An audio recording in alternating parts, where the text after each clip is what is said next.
Assalamualaikum warahmatullahi wabarakatuh. Perkenalkan, nama saya Aura Virginia Ramadhani dari kelas 10-11. Melalui video ini, saya akan menjelaskan mengenai sejarah dari Kerajaan Pajajaran. Dimulai dari awal berdirinya Kerajaan Pajajaran itu sendiri. Berdirinya Kerajaan Pajajaran ini tidak dapat dipisahkan dengan sejarah kerajaan-kerajaan yang pernah berdiri sebelumnya karena mereka saling berkesinambungan. Kerajaan Pajajaran juga bentuk lanjutan dari kerajaan-kerajaan sebelumnya. Sejarah awal mula munculnya Kerajaan Pajajaran.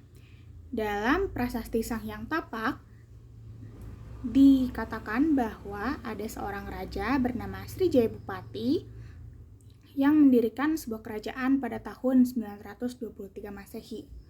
Kemudian, Raja Srijaya Bupati memberikan tahtanya pada Rahyang Niskala Wastukencana.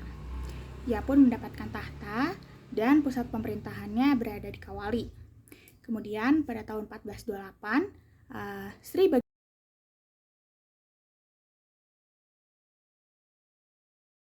Maharaja atau yang biasa kita kenal dengan sebutan Prabu Siliwangi pun mendapatkan tahta dari dua kerajaan sekaligus, yaitu Kerajaan Galuh dan Kerajaan Sunda, yang kemudian kita kenal dengan periode Kerajaan Pajajaran yang berpusat pada Pakuan Pajajaran. Selanjutnya ada raja-raja yang pernah memerintah atau berkuasa di Kerajaan Pajajaran. Tentunya ada banyak ya raja yang pernah memerintah atau yang pernah berkuasa di Kerajaan Pajajaran ini. Cuma di sini aku mau bahas 3 raja yang pernah berkuasa, yaitu raja yang mendirikan Kerajaan Pajajaran itu sendiri, kemudian raja yang membawa Pajajaran ke era keemasannya, atau mungkin bisa kita bilang raja yang paling terkenal gitu ya. Terus yang terakhir ada raja terakhirnya atau raja yang mungkin dianggap membawa kehancuran gitu bagi Kerajaan Pajajaran. Kita mulai dari raja yang mendirikan Kerajaan Pajajaran itu sendiri, yaitu ada Srijaya Bupati yang mendirikan Kerajaan Pajajaran di tahun 923 Masehi. Seperti yang sebelumnya udah aku sebutin, tertuang dalam Prasasti Sang Hyang Tapak. Kemudian ada raja yang membawa Pajajaran ke era keemasannya, yaitu Sri Baginda Maharaja atau Prabu Siliwangi.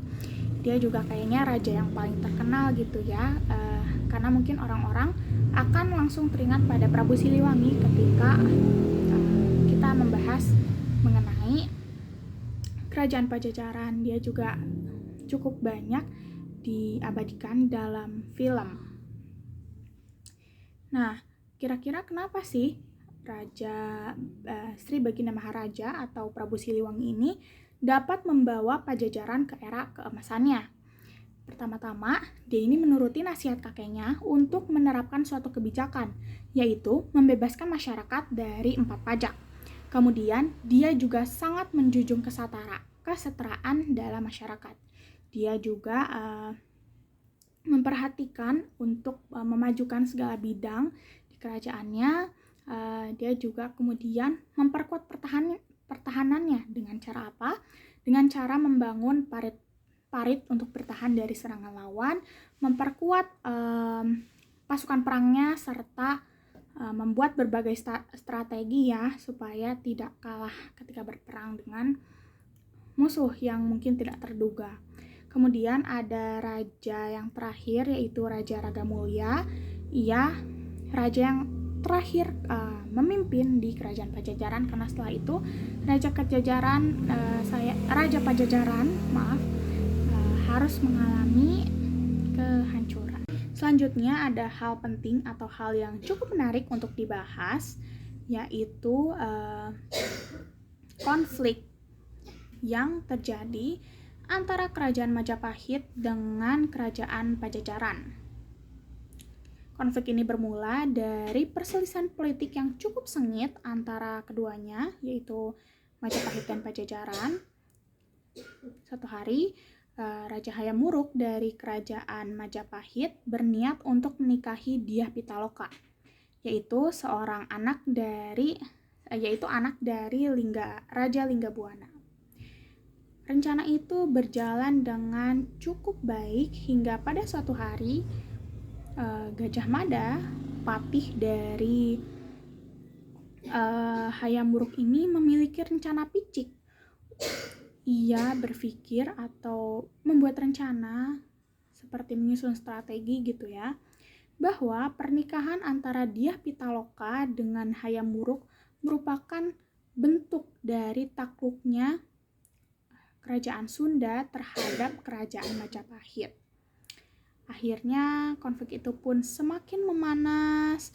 Orang-orang yang berada di kerajaan Pajajaran tentunya tidak terima ya bahwa mereka ditaklukkan oleh kerajaan Majapahit. Mereka juga merasa ditipu karena awalnya ya memang niatnya hanya untuk menikahkan kedua belah pihak gitu, antara Hayam Wuruk dengan Dyah Pitaloka. Namun mengapa berujung jadi penaklukan atau alih kuasa, hingga puncak dari konflik ini pun terjadi ketika pasukan Majapahit yang berada di bawah pimpinan Gajah Mada ini menyerang peristirahatan kerajaan Sunda di Bubat.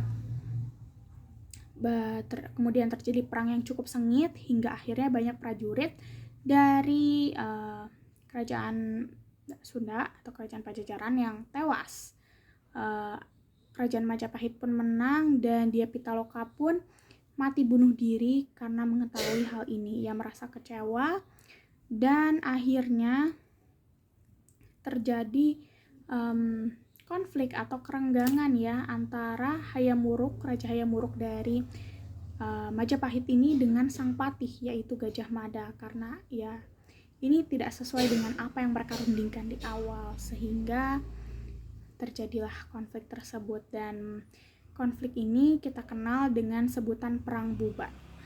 Hal menarik lain dari kerajaan Pajajaran ini bahwa di masa depan atau di masa kita sekarang mungkin masih beredar mitos bahwa orang Jawa dan orang Sunda ini tidak diperbolehkan untuk menikah, atau ya ada larangan bagi mereka untuk menjalin hubungan asmara begitu.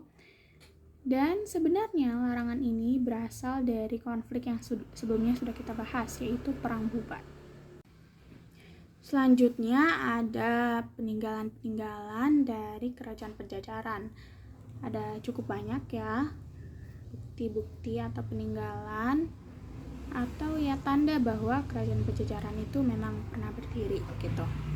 Ada cukup banyak. Yang pertama ada Serat Babad Pajajaran. Ini berisikan silsilah dari raja-raja yang pernah berkuasa di sana.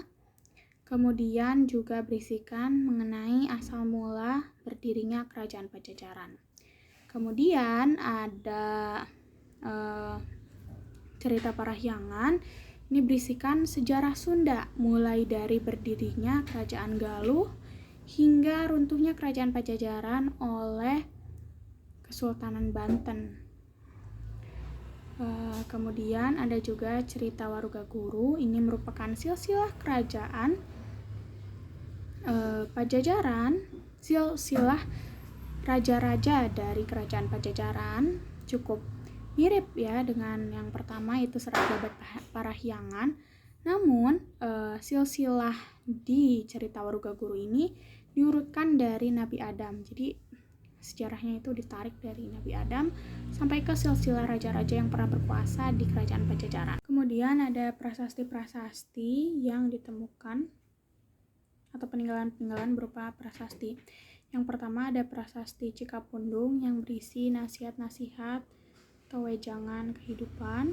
Kemudian ada prasasti Batu Tulis yang isinya untuk memperingati kematian Sri Baduga Maharaja.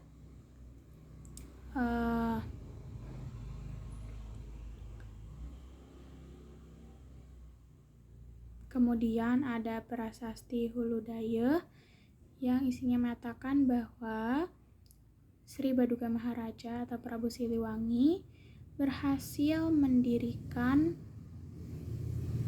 uh, infrastruktur atau fasilitas-fasilitas yang kemudian dapat digunakan oleh masyarakat seperti irigasi, bendungan, dan fasilitas-fasilitas lainnya.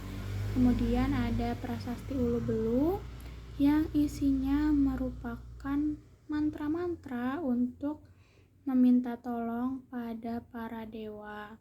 Kemudian ada prasasti Kebon Kopi II yang menyatakan bahwa pemerintahan kembali jatuh pada tangan raja-raja Sunda. Kemudian ada